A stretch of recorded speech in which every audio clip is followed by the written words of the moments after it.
Hi, my name is Milan Schuvink and this is my devlog for my end assignment of game design.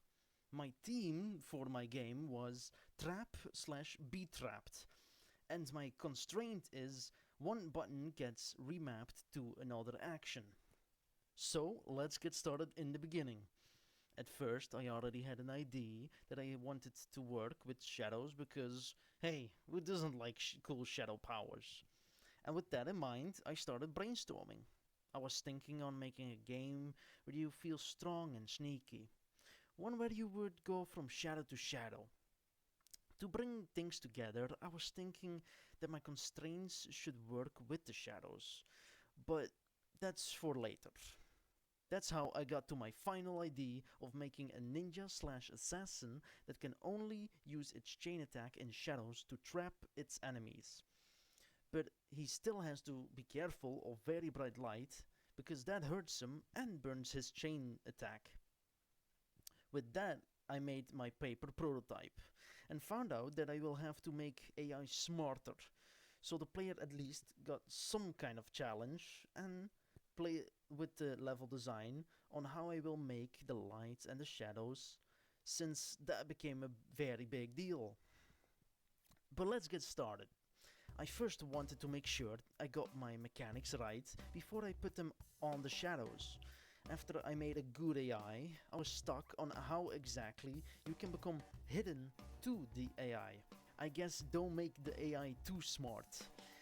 Luckily, I found it out after a bit, and I started making the chain attack. Then came the first feedback of the game. It wasn't a full level yet, but at least the players found it fun to bully the AI. Most of them hoped for a real level.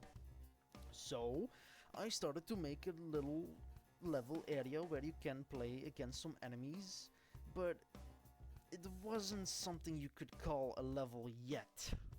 Then, I also tried fixing a bug where enemies can save themselves from a chain. Before I knew it, it was already time for the second feedback. The players were happy with the new area, but some also found it a bit less clear on what's going on or on what to do. After all that feedback, I decided to upgrade the beginner's area by size, so players can have a very safe and big space to test their abilities. Then on the clarity on what's going on, I also added more sound cues. After all that work, I decided to finally make the shadows do its magic, while also upgrading the level with lanterns because I felt like there was missing some more danger.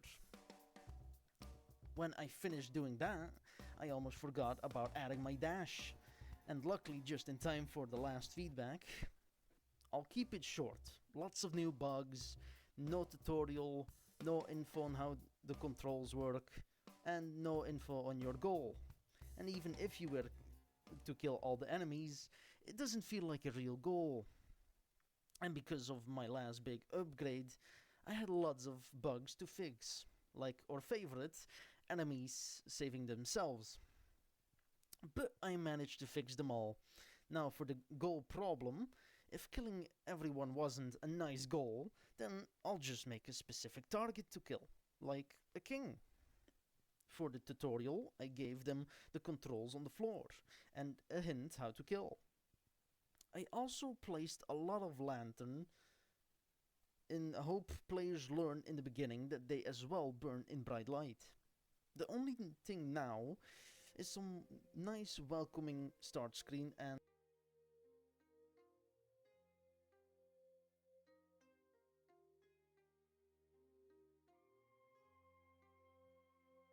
the end screen with some nice point and stats so you can bully your friends that you have more points than them.